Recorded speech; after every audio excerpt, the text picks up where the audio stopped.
딸이 도시락 뚜껑을 여는 순간 교실은 얼어붙었습니다. 썩은 무 냄새 난다며 조롱당한 건 다름 아닌 깍두기였죠. 그날 이후 제 딸은 음식을 무서워하게 됐습니다. 그런데 놀랍게도 병원에서 이 깍두기 앞에 의사들이 고개를 숙였다고 하는데요. 도대체 무슨 일이 벌어진 걸까요? 지금 바로 확인해 보시죠. 잠깐 구독과 좋아요는 영상을 제작하는데 큰 힘이 됩니다. 저는 쉐릴입니다. 그날 이후 제 인생도 완전히 바뀌었습니다. 저는 그날의 전화를 평생 잊지 못할 겁니다. 딸 미아의 학교에서 온 전화였어요. 쉐릴 씨, 미아가 상담실에 있습니다. 가능한 빨리 와주셨으면 합니다. 순간 심장이 내려앉았습니다. 아침만 해도 멀쩡했던 아이에게 무슨 일이 생긴 걸까요? 학교에 도착했을 때 상담실 문 앞에서 미아를 발견했어요. 눈이 퉁퉁 부어 있었죠. 제 모습을 보자마자 미아는 고개를 푹 숙였습니다. 그때 선생님이 다가와 속삭였어요. 도시락 때문에 아이들이. 도시락이요? 네. 뚜껑을 여는 순간 교실이 발칵 뒤집혔어요. 아이들이 냄새가 난다며 그제야 이해가 됐습니다. 오늘 아침 특별히 준비한 깍두기. 박할머니에게 배운 레시피로 사랑을 담아 담근 깍두기였죠. 엄마, 다신 그거 싸주지 마요. 미아의 목소리가 떨렸습니다. 애들이 모두 비웃었어요. 진짜 창피했다고요. 썩은 무 냄새 난대요. 외계인 음식이래요. 미아의 말 한마디 한마디가 가슴을 찔렀습니다. 저도 모르게 목소리가 높아졌어요. 그게 무슨 말이니? 깍두기는 건강에 정말 좋은 음식이야. 박할머니도 매일 드시는. 엄마, 여긴 한국이 아니라고요.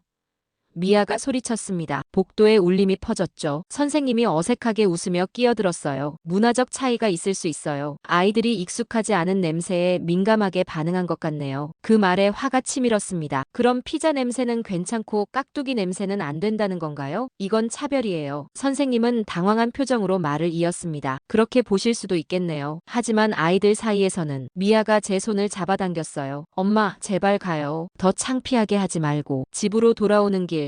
차 안은 무거운 침묵으로 가득했습니다. 백미러로 미아를 봤어요. 창밖만 바라보며 입을 꾹 다물고 있었죠. 미아, 깍두기는 그냥 반찬이 아니야. 수백 년 된 우리 조상들의 지혜가 담긴. 엄마. 미아가 손으로 귀를 막았습니다. 아무도 안 궁금해해요. 그냥 평범한 음식 싸주면 안 돼요? 그 순간 가슴이 찢어지는 듯 했습니다. 문화가 선택적이 되어야 하는 걸까요? 김치는 괜찮은데 깍두기는 왜 안 되는 걸까요? 저희 아이들에게 문화는 때로는 부끄러운 것이 되어야 하나요? 집에 도착해서 미아는 곧장 방으로 들어갔습니다. 저는 부엌에 홀로 서서 도시락통을 열었어요. 아직도 그대로 남아있는 깍두기를 보며 눈물이 흘렀습니다. 그리고 결심했죠. 이대로 포기할 수는 없다고. 하지만 어떻게 해야 할지 그때는 정말 막막했습니다. 미아의 식사 거부는 그날부터 시작됐습니다. 처음엔 단순히 도시락을 거부하는 수준이었어요. 엄마, 그냥 학교 급식 먹을게요. 도시락 싸지 마세요. 하지만 상황은 점점 악화됐죠. 이제 도시락 안 싸도 돼요. 그냥 돈 주세요. 미아의 말이 가슴을 쓰라리게 했습니다. 그래도 아이가 뭐라도 먹기를 바라는 마음에 현금을 건넸죠. 하지만 며칠 후 미아의 지갑을 우연히 보게 됐어요. 제가 준 돈이 그대로 있었습니다. 미아, 점심은 어떻게 먹고 있는 거니?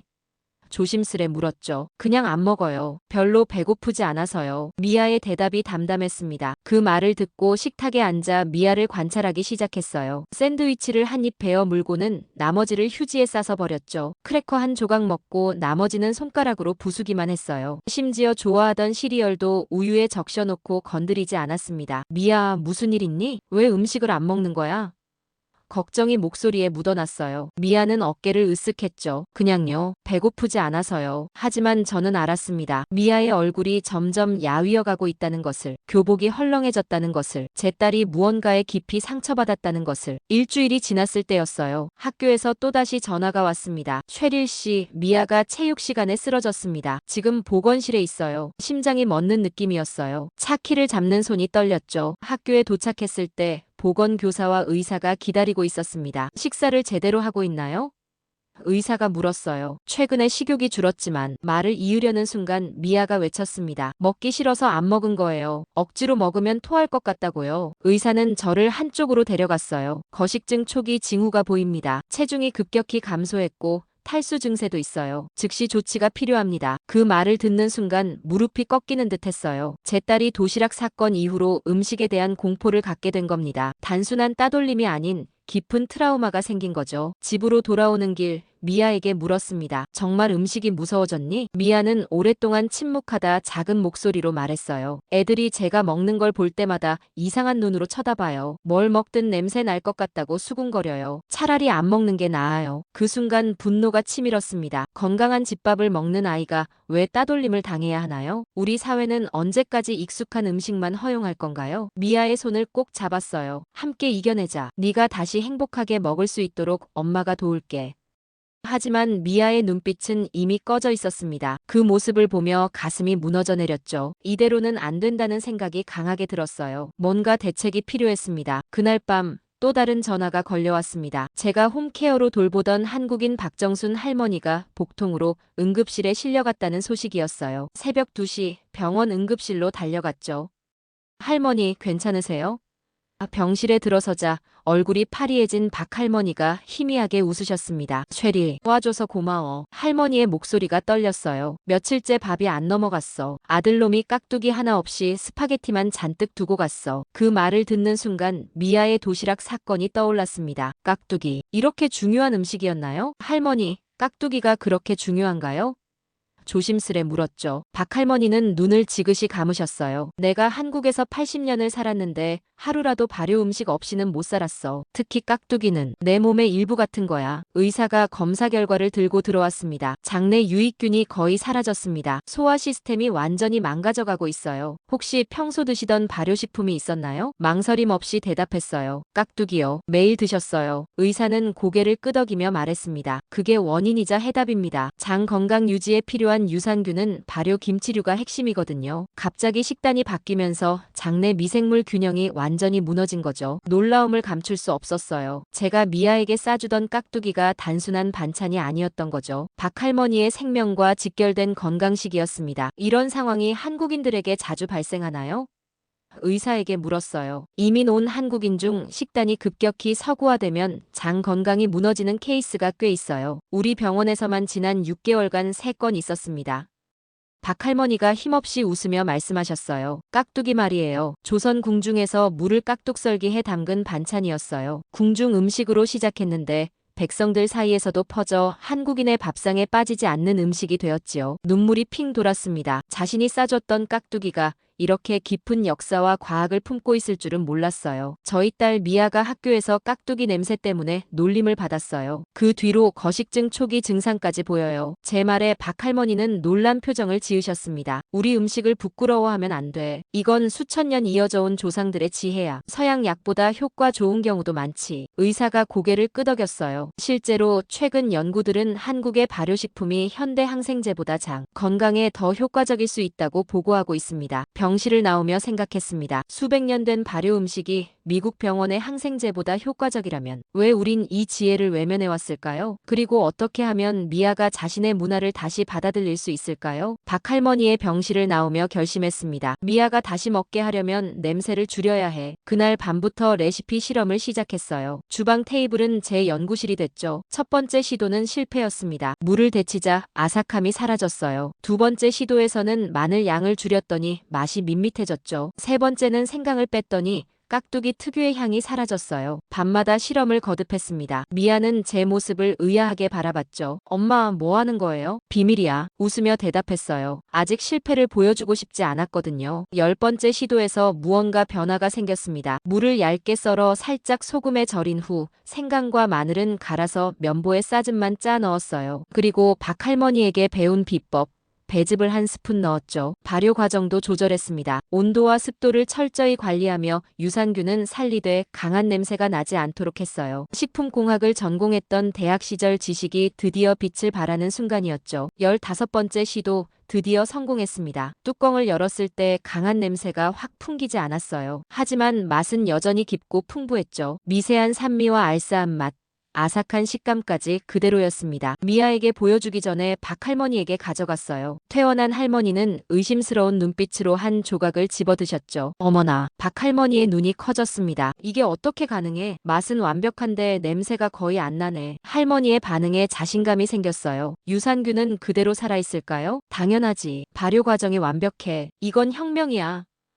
박할머니가 박수를 치셨습니다. 그날 저녁 용기를 내어 미아에게 새 깍두기를 보여줬어요. 한 번만 맛봐줄래? 미아는 경계하는 눈빛으로 접시를 바라봤죠. 냄새 안 나요? 한번 맡아봐. 접시를 내밀었습니다. 미아가 조심스레 코를 가까이 대더니 놀란 표정을 지었어요. 엄마, 정말 냄새가 거의 안 나요. 어떻게 한 거예요? 그 순간 희망이 생겼습니다. 먹어볼래? 미아가 작은 조각을 입에 넣었어요. 그리고 놀란 눈으로 저를 바라봤죠. 맛있어요. 아삭아삭하고 신선해요. SNS에 레시피를 올렸더니 댓글이 폭주했습니다. 이건 깍두기계의 르네상스예요. 우리 애도 드디어 김치류를 먹어요. 어떻게 이런 생각을 하셨어요? 향을 과학으로 조절한 전통 발효 음식. 이게 바로 K-바이오 아닐까요? 우리 조상들의 지혜와 현대 과학을 결합해 새로운 가치를 창출한 순간이었습니다. 미아의 표정을 보며 생각했어요. 이제 시작이라고. 우리 문화를 부끄러워할 필요가 없다고. 제 깍두기 레시피가 SNS에서 화제가 된 지 2주 후 뜻밖의 연락을 받았습니다. 보스턴의 한 영양학 연구소에서 온 이메일이었어요. 쉐릴님, 귀하의 저취 깍두기 레시피에 큰 관심이 있습니다. 혹시 연구 참여 의향이 있으신지요? 처음엔 장난 메일인 줄 알았어요. 하지만 며칠 후 정식 초청장이 도착했죠. 마지못해 미아를 데리고 연구소를 방문했습니다. 쉐릴 씨, 정말 혁신적인 접근법입니다. 연구소장 캐롤린 박사가 악수를 청했어요. 최근 저희가 한국 발효식품의 유산균을 연구하고 있었거든요. 대형 스크린에 여러 그래프가 띄워졌습니다. 김치류의 유산균이 기존 프로바이오틱스보다 다양하고 강력합니다. 특히 깍두기의 무성분은 장 운동을 활성화시키는데 탁월하죠. 미아가 눈을 동그랗게 뜨고 듣고 있었어요. 처음으로 자신이 먹던 음식에 대해 자부심을 느끼는 순간이었죠. 현대인의 장 건강 문제는 심각합니다. 캐롤린 박사가 계속 설명했어요. 항생제 남용과 가공식품으로 장내 미생물 다양성이 급격히 감소하고 있어요. 이로 인한 만성 질환이 급증하는 상황이죠. 그리고 놀라운 말이 이어졌습니다. 쉐릴 씨가 개발한 저취 깍두기는 이 문제의 해결책이 될 수 있어요. 냄새는 줄이고 유익균은 그대로 보존했으니까요. 연구소 한쪽에서는 이미 테스트가 진행 중이었어요. 여러 명의 연구원들이 다양한 장비로 제 깍두기를 분석하고 있었죠. 박할머니 사례는 논문에 실릴 예정입니다. 캐롤린 박사가 말했어요. 발효식품 중단으로 인한 장내 미생물 붕괴와 건강 악화, 그리고 깍두기 재도입으로 회복된 과정이 의학적으로 매우 중요한 케이스예요. 미아가 제 손을 꼭 잡았습니다. 아이의 눈에서 자부심이 빛나고 있었어요. 미국 식약청은 한국식 발효 채소류의 기능성 식품 등록을 검토하기 시작했어요. 캐롤린 박사의 말에 깜짝 놀랐습니다. 그냥 반찬인 줄 알았는데 의약품으로 인정받을 수도 있다는 건가요?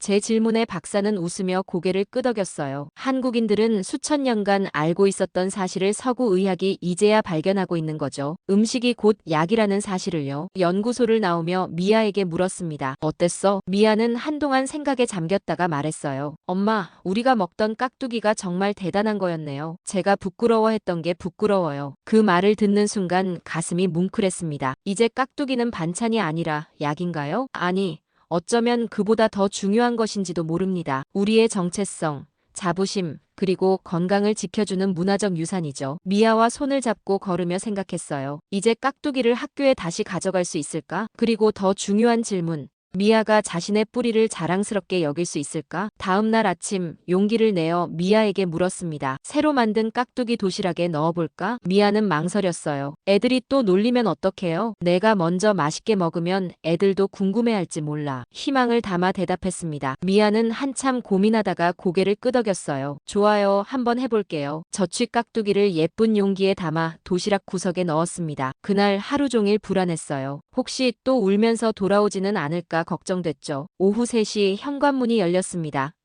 미아의 표정을 살폈어요. 울지는 않았지만 뭔가 복잡한 감정이 얼굴에 어려 있었죠. 어땠어? 조심스레 물었습니다. 미아가 도시락통을 내밀었어요. 깍두기 통이 비어 있었습니다. 누가 다 먹었어? 놀라서 물었죠. 미아가 작게 웃었어요. 제가 밥 먹고 제시카가 밥 먹었어요. 제시카가? 깜짝 놀랐습니다. 제시카는 미아의 반 친구였죠. 네, 제시카가 이건 뭐야? 샐러드야? 맛있어 보인다. 그러더니 한 조각 달라고 했어요. 미아의 표정이 밝아졌습니다. 냄새가 안 나니까 다들 뭔지 궁금해했어요. 제가 한국식 절인 무라고 했더니 신기해했어요. 가슴이 벅차올랐어요. 다른 친구들은 어땠어? 몇 명이 더 맛보고 싶다고 했어요. 내일 더 많이 싸달라고. 미아가 쑥스럽게 말했습니다. 다음 날 깍두기 양을 2배로 늘려 도시락을 쌌어요. 미아가 학교에서 돌아왔을 때 얼굴이 환하게 빛나고 있었죠. 엄마, 오늘 애들이 다 먹었어요. 다음에는 더 많이 싸달래요. 그 주 금요일, 미아의 친구 제시카가 놀러 왔습니다. 조심스레 물었어요. 제시카, 깍두기 맛이 어땠니? 제시카는 환하게 웃으며 대답했습니다. 정말 맛있었어요. 아삭아삭하고 신선한 맛이 특이했어요. 저희 엄마한테도 말했는데 다음에 레시피 좀 알려주실 수 있대요. 미아가 자랑스러운 표정으로 제시카에게 말했죠. 이건 원래 한국 궁중에서 시작된 음식이야. 수백 년 된 역사가 있는 거래. 제시카의 눈이 커졌어요. 진짜? 그럼 너네는 궁중 음식을 매일 먹는 거야? 완전 공주처럼. 그 말에 미아가 키득거리며 웃었습니다. 처음으로 자신의 문화적 배경을 부끄럽지 않게 이야기하는 모습이었어요. 다음 주 월요일, 놀라운 일이 벌어졌습니다. 미아의 담임 선생님이 전화를 걸어왔어요. 쉐릴 씨, 혹시 다른 학부모님들에게도 그 특별한 무반찬 레시피를 공유해 주실 수 있을까요? 아이들 사이에서 인기가 정말 대단해요. 몇몇 학부모님들이 문의하셨거든요. 믿기지 않았습니다. 불과 몇 주 전만 해도 따돌림의 원인이었던 깍두기가 이제는 인기 식품이 되었다니요. 물론이죠. 기꺼이 공유하겠습니다. 그날 저녁 미아가 저녁을 먹으며 말했어요. 엄마, 내일 사회 시간에 각 나라 음식 문화 발표가 있는데 제가 깍두기에 대해 발표해도 될까요? 감동으로 말을 잇지 못했어요. 며칠 전까지 자신의 문화를 숨기려 했던 아이가 이제는 자랑스럽게 공유하려고 한다니 정말 좋은 생각이야, 미아. 떨리는 목소리로 대답했습니다. 미아와 함께 발표 자료를 준비했어요. 깍두기의 역사, 영양학적 가치, 그리고 현대의학에서 주목받는 이유까지 박할머니에게서 들은 이야기들을 더했죠. 발표 당일 미아는 작은 통에 깍두기를 담아갔습니다. 불안한 마음으로 학교 수업이 끝나기를 기다렸어요. 미아가 돌아왔을 때 그 얼굴에는 자신감이 가득했습니다. 엄마, 애들이 정말 좋아했어요. 선생님이 제 발표가 최고였대요. 모두가 시식할 수 있게 해줘서 더 인상적이었대요. 그날 밤 미아의 단짝 친구 에밀리의 엄마에게서 문자가 왔어요. 쉐릴, 에밀리가 깍두기만 찾네요. 어디서 살 수 있을까요? 외면받던 음식이 트렌드가 되는데 필요한 건 단지 이해였던 건 아닐까요? 우리 문화를 받아들이고 약간의 혁신으로 다리를 놓는 것. 미아의 작은 한 입이 만든 변화는 상상 이상이었습니다. 미아의 깍두기 발표 이후 놀라운 변화가 찾아왔습니다. 학교에서 다문화 식품 주간을 계획한다는 소식을 들었어요. 선생님의 요청으로 미아가 한국 발효 음식 담당 학생 대표로 선정됐죠. 엄마, 제가 깍두기 만드는 법을 시연해야 해요. 미아의 눈빛에서 두려움 대신 자신감이 느껴졌습니다. 함께 준비를 시작했어요. 단순한 요리 시연을 넘어 문화적 의미와 과학적 가치를 함께 전달하고 싶었거든요. 박할머니께 도움을 청했습니다. 할머니, 미아가 학교에서 깍두기 시연을 한대요. 조언 좀 부탁드려요. 박할머니는 환하게 웃으셨어요. 내가 직접 가서 도와줄게. 우리 전통을 알리는 일이라면 이 늙은이도 힘이 나지. 할머니는 오래된 사진첩을 가져오셨어요. 1950년대 한국의 김장 풍경, 항아리에 김치를 저장하는 모습, 가족들이 함께 식사하는 장면들. 그 모든 사진에는 깍두기가 있었죠. 이건 단순한 음식이 아니라 우리 문화의 혼이야. 할머니가 말씀하셨습니다. 몸을 지키고 마음을 나누는 방법이지. 다문화 행사날 학교 강당은 사람들로 가득 찼어요. 각국의 음식 부스가 설치됐고 미아의 깍두기 부스에는 특별히 많은 사람들이 모여들었습니다. 미아가 무대에 올라 마이크를 잡았어요. 처음엔 떨리는 목소리였지만 말을 이어갈수록 자신감이 커졌죠. 처음엔 깍두기 냄새가 부끄러웠어요. 하지만 이건 단순한 반찬이 아니라 과학이자 문화예요. 그리고 조선시대 궁중에서 출발한 위대한 유산이죠. 미아의 말에 청중들이 집중했습니다. 특히 아이들의 눈빛이 호기심으로 반짝였어요. 깍두기는 물을 깍둑썰기에서 담그기 때문에 이런 이름이 붙었어요. 무에는 소화를 돕는 효소가 풍부하고 발효 과정에서 생기는 유산균은 장 건강에 정말 중요해요. 미아는 박할머니에게 배운 이야기들을 술술 풀어냈어요. 제 딸이 맞나 싶을 정도로 당당했죠. 이제 직접 만드는 법을 보여드릴게요. 미아와 박할머니가 함께 무대 위 조리대에서 깍두기를 만들기 시작했어요. 휴대용 인덕션에 냄비를 올리고 양념을 볶자 강당 전체에 고소한 향이 퍼졌습니다. 이렇게 향을 먼저 내면 나중에 발효될 때 강한 냄새가 덜 나요. 제 엄마가 발견한 비법이에요. 미아가 저를 가리키며 말했을 때 가슴이 벅차올랐어요. 행사가 끝나고 많은 학부모들이 다가와 레시피를 물었습니다. 심지어 교장 선생님도 관심을 보이셨죠. 쉐릴 씨, 정말 놀라운 문화적 교류였어요. 다음 학기 식문화 수업에 특별 강사로 와주실 수 있을까요? 그날 밤 미아가 침대에 누워 말했어요. 엄마, 오늘 정말 자랑스러웠어요. 제가 한국계 미국인이라는 게 더 이상 부끄럽지 않아요. 눈물이 핑 돌았습니다. 그래, 우리는 두 문화의 좋은 점을 모두 가진 사람들이야. 미아가 고개를 끄덕였어요. 이제 피자 만들기 수업만으론 부족한 것 같아요. 김치, 깍두기, 커리. 다양한 문화가 진짜 교과서 아닐까요? 그 말에 깊이 공감했습니다. 우리 아이들에게 필요한 건 단일 문화가 아니라 다양성을 통한 풍요로움이니까요. 미아의 학교 발표 영상이 소셜미디어에서 화제가 되기 시작했습니다. 11살 소녀가 들려주는 깍두기의 과학과 역사라는 제목으로 수십만 뷰를 기록했어요. 지역 신문에서도 연락이 왔죠. 쉐릴 씨, 당신과 따님의 이야기를 다루고 싶습니다. 깍두기 혁명이라고 불러도 될까요? 인터뷰는 지역을 넘어 전국 방송으로 확대됐어요. 특히 저의 저취 깍두기 레시피와 그 과학적 원리가 주목받았죠. 영양학 연구소와의 협업도 화제가 됐고요. 냄새는 줄이고 영양은 그대로. 이것이 진정한 문화 융합의 힘입니다. 방송 인터뷰에서 이렇게 말했어요. 지역 농산물 축제 주최 측에서 연락이 왔습니다. 깍두기 부스를 운영해 주실 수 있을까요? 많은 분들이 관심을 보이고 있습니다. 미아와 함께 축제 준비를 시작했어요. 이제 미아는 자신감 넘치는 깍두기 전문가가 되어 있었죠. 직접 레시피를 변형해 아이들을 위한 과일 깍두기도 개발했어요. 배와 사과를 무 대신 사용한 버전이었죠. 엄마, 이건 어떨까요? 달콤한 맛이 더해져서 아이들이 더 좋아할 것 같아요. 축제 첫날, 우리 부스 앞에는 긴 줄이 늘어섰습니다. 미아는 아이들에게, 저는 어른들에게 깍두기를 소개했어요. 박할머니도 오셔서 전통적인 방식을 보여주셨고요. 이 음식이 단순한 반찬이 아니라 약이라고요? 많은 방문객들이 놀라워했습니다. 네, 한국인들은 수천 년간 발효식품으로 장 건강을 지켜왔어요. 이제 현대의학도 그 가치를 인정하고 있죠. 세 번째 날, 예상치 못한 손님이 찾아왔습니다. 한국농식품부에서 온 대표단이었어요. 쉐릴 씨, 당신의 혁신적인 접근법에 깊은 인상을 받았습니다. 서울에서 열리는 K-푸드 페어에 초청하고 싶습니다. 믿기지 않았어요. 봉투 안에는 서울행 항공권과 초청장이 들어있었습니다. 미아에게 이 소식을 전했을 때 아이의 눈빛이 별처럼 빛났어요. 엄마, 진짜 한국에 가보고 싶어요. 깍두기처럼 나도 내 정체성을 자랑스럽게 말할 수 있을 것 같아요. 미아의 말에 가슴이 뭉클했습니다. 불과 몇 개월 전만 해도 자신의 문화를 부끄러워하던 아이가 이제는 뿌리를 찾아 여행을 꿈꾸고 있었어요. 한 달 후 서울 코엑스에서 열린 K푸드 페어에서 우리 모녀는 깍두기의 현대적 해석이라는 주제로 강연을 했습니다. 수백 명의 청중 앞에서 미아는 당당하게 자신의 이야기를 들려줬어요. 처음엔 제 문화가 부끄러웠어요. 하지만 이제는 자랑스러워요. 깍두기는 단순한 음식이 아니라 제 정체성이자 미래예요. 청중들의 뜨거운 박수 속에서 미아와 눈을 마주쳤습니다. 깍두기 하나로 시작된 우리의 여정은 이제 세계로 향하고 있었어요. 박할머니의 병실에서 시작된 작은 도전이 이제는 문화와 건강, 자존감을 잇는 다리가 됐습니다. 수천 년을 이어온 음식이 오늘날 글로벌 건강과 자존감의 해답이 된다면 진정한 세계화는 획일화가 아닌 다양성의 존중에서 시작되어야 하지 않을까요? 지금 이 모녀는 발효 음식으로 세계를 연결하고 있습니다. 그리고 미아는 더 이상 자신의 뿌리를 부끄러워하지 않습니다. 오히려 자신의 이중 문화가 가진 특별한 가치를 전 세계에 알리는 자랑스러운 전령사가 되었죠. 엄마, 다음엔 어떤 한국 음식을 세계에 알릴까요? 미아가 물었습니다. 저는 딸을 꼭 안아주며 대답했어요. 그건 내가 정하렴. 넌 이제 두 세계를 연결하는 달이니까. 오늘의 사연은 어떠셨나요? 재미와 감동이 있었다면 구독과 좋아요 부탁드립니다. 감사합니다.